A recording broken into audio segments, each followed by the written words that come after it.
saying, Rowan, I couldn't do that at 27. No nonsense, straight to the point, courage, detail. It finally happened.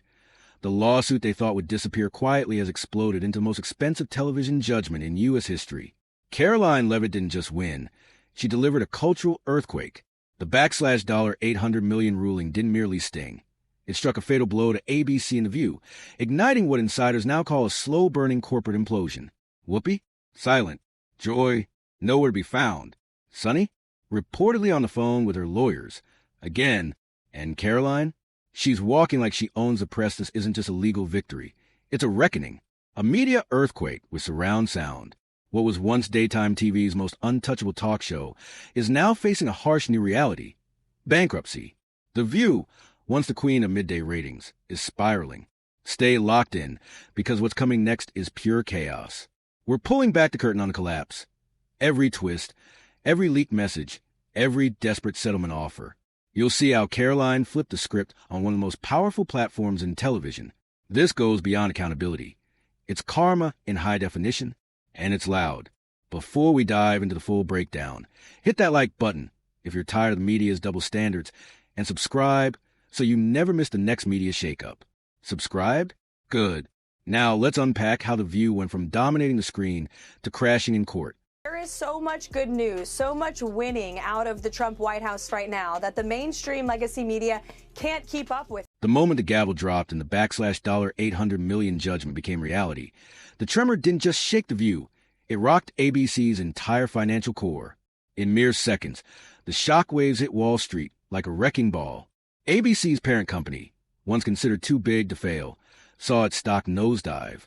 Millions in market value were erased before most desks had finished pouring their morning coffee. Traders were rattled. Analysts were stunned. Financial anchors ripped up their scripts mid-broadcast. CNBC even cut its tech segment short to break the story live. An unprecedented verdict had just obliterated ABC's market confidence. And that noise flooding into boardrooms across Manhattan? Not applause, alarms. While Karoline Leavitt's legal team toasted with coffee and quiet satisfaction, the collapse had already begun. Panic surged through the city's high-rises. Ad agencies were flooded with urgent calls. For major sponsors, household brands seen during nearly every commercial break pulled their support, not gradually, instantly. One network source described the chaos as a dam giving way. Every minute, another partner dropped out. Phones rang nonstop. Ad departments froze. Scheduled campaigns were halted. Product placements vanished. The revenue engine that fueled The View's glossy production slammed to a stop. This wasn't turbulence. This was structural failure. It got worse. Most networks carry crisis insurance to cushion PR disasters, especially when talent goes rogue. But ABC's policy had a carve-out. It didn't cover intentional defamation. And that's exactly what the jury concluded had occurred. Deliberate, calculated, malicious character destruction. With that, ABC had no safety net. No financial buffer. No insurance payout. This wasn't a legal fender bender. It was a Titanic hitting the iceberg, with no lifeboats. Inside ABC, the finance division imploded. Emergency meetings were held in boardrooms thick with panic. Legal teams flooded the building like emergency responders at a 5-alarm fire. Executives pored over budget sheets as if they were defusing bombs. One question echoed from office to office. Asterisk, can we survive this? Asterisk, and then the word that no company ever wants to hear surfaced. Quietly at first, then through leaked texts, and finally in internal memos, bankruptcy. A young HR staffer messaged her friend in the graphics department. Asterisk, they're whispering Chapter 11. Asterisk, this wasn't paranoia. It was protocol. Hiring freezes were imposed across departments.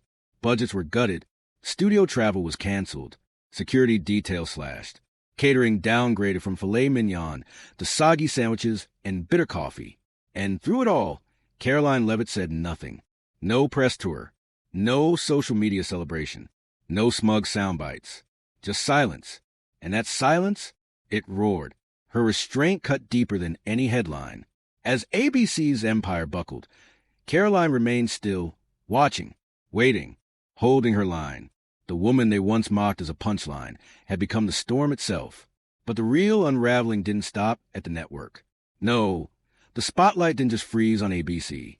It zoomed in with laser precision on the three women whose faces had become synonymous with The View: Whoopi Goldberg, Joy Behar, Sunny Hostin. Let's be honest, these weren't just TV hosts anymore. After that verdict, they became walking liabilities. Icons of daytime talk turned overnight into cautionary tales. Their reputations shredded. Their futures dangling from legal threads no publicist could spin clean. And while media coverage zeroed in on ABC's implosion, a harsher reckoning unfolded behind closed doors. One by one, the co-hosts were summoned, not to their brightly lit dressing rooms, but to cold, unflinching legal briefings. No glam squads, no rehearsals, just folders, lawyers, and facts. Each was told, in blunt terms, they could be held personally liable for a portion of a judgment. Yes, personally, financially, career-endingly. Let that sink in. Whoopi Goldberg's signature swagger reportedly vanished. Sources say she retained a crisis management firm typically used by disgraced politicians and toppled CEOs. That's how serious this was. Joy Behar, the once untouchable queen of sarcasm, reportedly stopped attending meetings altogether. Emails unanswered, calls ignored. One crew member whispered she ghosted her own scandal. And Sunny Hostin, an attorney herself, reportedly broke down in tears during a closed-door meeting. No cameras, no script, just the crushing realization that this wasn't a PR crisis. This was career extinction. But it didn't end there. Karoline's legal team didn't just present a case. They brought a sledgehammer. What they laid out wasn't just evidence. It was a playbook of malice. Slack messages filled with premeditated mockery. Behind-the-scenes clips showing the hosts ridiculing Karoline during ad breaks. Producer memos detailing who should land the hardest hit. This wasn't spontaneous banter. This was a choreographed humiliation campaign, complete with rehearsal notes. ABC's defense called it off-the-cuff talk show heat, but the receipts told another story. Every insult cataloged, every wink cross-referenced, every jab time-stamped. And then, the final nail, a backstage video buried deep in ABC's archives, never meant to see the light of day. In the clip, Joy Behar sips her coffee, smirks with producer, and says a line that detonated any remaining goodwill. Let's see her sue us for that. She did, and she won. When that clip played in court, the room fell silent. One juror muttered, "That's cold." That moment didn't just damage ABC's defense. It annihilated it. A single sentence encapsulated everything the public despises about legacy media. The arrogance, the recklessness, the false sense of immunity. And suddenly, the curtain was yanked back. The audience saw it for what it was, not just a show, but a machine built to belittle. Now that machine is broken. The View, once the untouchable titan of daytime television, is in free fall. ABC is bleeding. Its stars are shattered. And Karoline Leavitt? She's not done. This isn't the end. This is the first crack in the dam. Because the real collapse, that's just beginning. Joy Behar just offered her analysis on why Leavitt was picked for the role. Karoline Leavitt's silence in the aftermath said more than any press release ever could. This wasn't just a courtroom win. It was long overdue accountability catching up to unchecked arrogance. And for the host of The View, this wasn't a stumble. It was a free fall. No parachute, no safety net, and no one left willing to catch them. The fallout was only beginning. And Karoline? She was just getting started. Now, let's take you inside ABC headquarters, where what unfolded behind those gleaming glass doors may have been even more explosive than the courtroom drama. Picture this. A high-rise conference room lined with leather chairs and a 40-foot table, once used for champagne toasts, polished pitches, and smug certainty. That day it was quiet, eerily so, until the silence shattered. One insider called it a corporate funeral. Another described it as the most chaotic executive meltdown in ABC's modern history. When the $800 million verdict hit, it didn't just shock the company. It triggered internal alarms. Literally. ABC's security system flagged multiple attempts to access restricted financial documents as senior staff scrambled in desperation. The crisis response team, trained for scandal, not annihilation, froze. No one had rehearsed for this. Let's walk through the moment. 2:01 p.m. Moments after the verdict, an internal alert was sent. Subject asterisk, immediate response. Lawsuit verdict 2:15 p.m. Executives packed into the war room. Legal counsel, PR heads, showrunners, Disney stakeholders, all present, some dialing in over encrypted Zoom. The air was electric with tension. One exec slammed a fist onto the table, shattering a glass pitcher. We let this happen. We enabled this. Another hurled a binder across the room. This is bigger than Don Imus, bigger than Roseanne. This is legacy destruction. And then it escalated. A junior legal assistant rushed in with an envelope. Inside, a new letter from Karoline's legal team. Just one sentence, printed in stark Helvetica. We suggest you begin calculating liquidation options. Asterisk liquidation. Asterisk, a word never before uttered in connection with the View. Not crisis management. Collapse. Panic took hold. Some execs called for immediate terminations. Fire Whoopi. Fire Joy. Fire Sonny. Burn the brand down. Others urged caution, warning that acting too quickly would signal guilt. If we move now, one said, we're admitting it was indefensible. The result? Chaos. A full-on shouting match. Fists on desks. Red faces. One executive stormed out, shouting, I told you not to greenlight that segment, and in the middle of the frenzy, a bombshell leaked. A buried internal poll, suppressed months earlier, resurfaced. The results predicted this exact outcome. If the segment mocking Karoline wasn't handled carefully, backlash would be swift and severe. That poll, ignored then, is now Exhibit A in a fresh wave of shareholder lawsuits. Yes, lawsuits. Because the reckoning didn't stop with a courtroom. It's multiplying. Investor outrage, class action threats, and, most terrifying of all, a looming full-scale bankruptcy. The irony? The same hosts who spent years calling conservatives conspiracy theorists were catastrophically wrong about their own invincibility. What started as a defamation case became a financial apocalypse. In that emergency meeting, ABC CFO laid it all out. Asterisk ad revenue losses, asterisk $, 140 million asterisk legal fees, asterisk $, 38 million asterisk voided sponsorship contracts, asterisk $, 21 million asterisk brand equity loss, asterisk. Incalculable, this wasn't a budget cut. This was a severed artery on live TV. And then came strike two. As executives were trying to contain the bleeding, a video clip surfaced on Twitter. Post-taping. Joy Behar was seen sipping wine, smirking, and delivering the now infamous line, let's see her sue us for that. She did, and she won. The clip exploded. Asterisk 2 million views in minutes, asterisk 10 million hashtags in under an hour, asterisk / hashtag Joy Berect, asterisk / hashtag Whoopi went down, asterisk / hashtag Sunnyside Gone advertisers bolted. One major automaker issued a full reevaluation of its daytime media strategy. A media conglomerate froze all View syndication deals immediately. And in a brutal twist, insiders say Disney began preparing for the worst-case scenario. If bankruptcy hits, one Disney exec warned, the entire daytime division is finished, not downsized, obliterated. Even then, ABC believed they could PR spin their way out. Maybe with a slick apology, a few suspensions, a tearful interview. But Karoline's team didn't respond. No counteroffers. No press tour. No stage victory lap. Just silence. Because there was nothing left to say. The verdict had landed. The damage was compounding. The View wasn't just wounded. It was being erased. ABC had gone from let's make this go viral to let's explore liquidation in under 3 months. And no publicist, no campaign, no crisis comms firm could rewrite what just happened. Because this wasn't a PR crisis. This was Judgment Day. And the ripple effects? Spreading fast. ABC wasn't the only network trembling. CBS held emergency meetings. NBC launched legal audits on every unscripted segment from the past 6 months. Even streaming giants like Netflix and Amazon Prime began internal reviews, ensuring they weren't sitting on similar time bombs. The message was clear. If Karoline Leavitt could bankrupt The View, then no host, no network, no off-script moment was untouchable anymore. What began with one defamation suit has now rewritten the rules of modern media. And the empire? It's still unraveling. Netflix and Hulu quietly dialed up their litigation teams. Why? Because Karoline Leavitt didn't just win a defamation case. She shattered the illusion of media invincibility.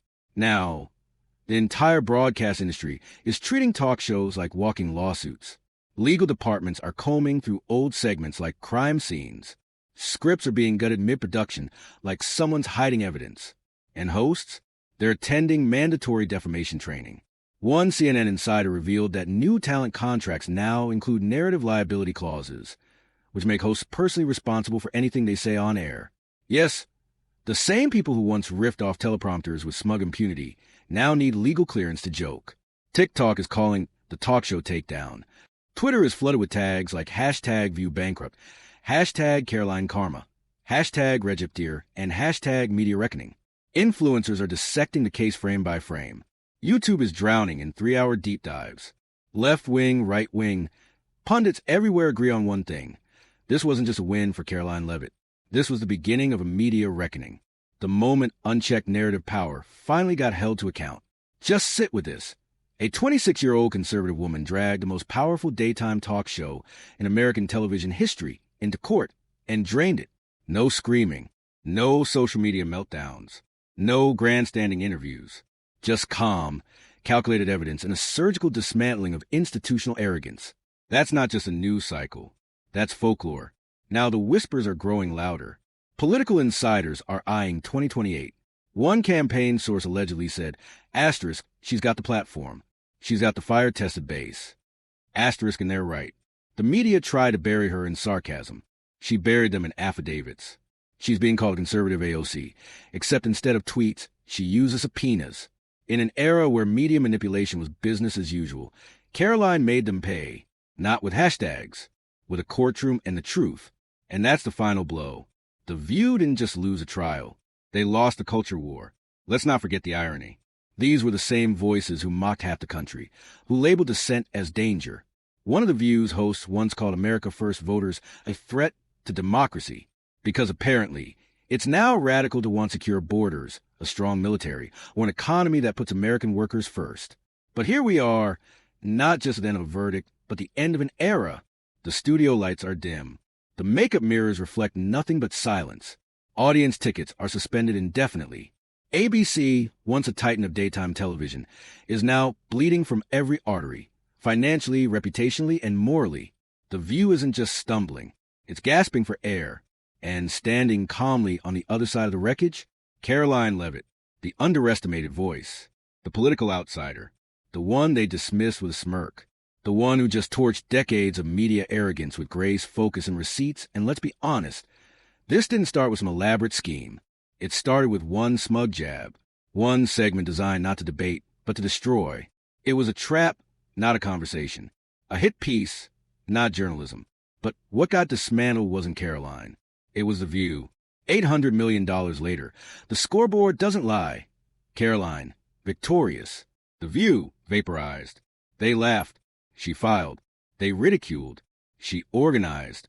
They tried to cancel her. She carved her name into the granite of media history. And for millions watching, especially those who've been condescended to, ignored, or ridiculed by the mainstream press, this wasn't just vindication. This was poetry. Because this wasn't just about Karoline. It was about every person talked over on live TV, every dismissed viewpoint, every smirk disguised as intellect. Karoline didn't clap back. She dismantled an empire. She shattered the illusion that big networks could spin unchecked narratives, mock whoever they please, and walk away unscathed. Now, every producer is sweating. Every host is second-guessing. Every network lawyer is updating contracts with a new clause. Don't become The View. Because Karoline just proved what happens when you mock the wrong person, when truth arrives quietly but hits like a freight train. So here's the question. Should The View be permanently canceled? Is daytime TV finally facing its reckoning? Is this the start of a movement where lies cost millions and truth wins? Drop your thoughts in the comments. We're watching closely, especially the bold ones. And if this hit you like it hit us, smash that like button. If you believe accountability just had its breakthrough moment, hit subscribe. If you still know someone who thinks the media is untouchable, send them this. Because that fantasy, it's over. The empire didn't bend. It broke. And the one holding the hammer? Karoline Leavitt. With grace. With receipts. With undeniable, unshakable, unstoppable power. Stay loud. Stay clear. And stay tuned. Because history just got rewritten. And her name is Karoline.